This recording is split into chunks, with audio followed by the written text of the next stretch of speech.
Ngayong araw na to, mga Ochero, is a landmark moment.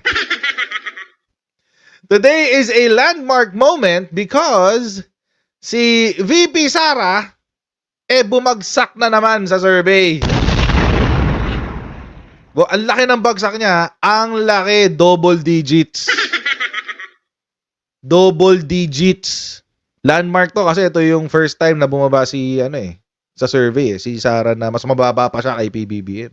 Which means mas marami na ang naniniwala na hindi competent itong si Baby Sara. December 2023, 75% ang kanyang satisfaction rating. Tapos 7% yung dissatisfied. This time, 64% ang ibinaba. Tapos nadagdagan yung dissatisfied ng 13%. Almost double.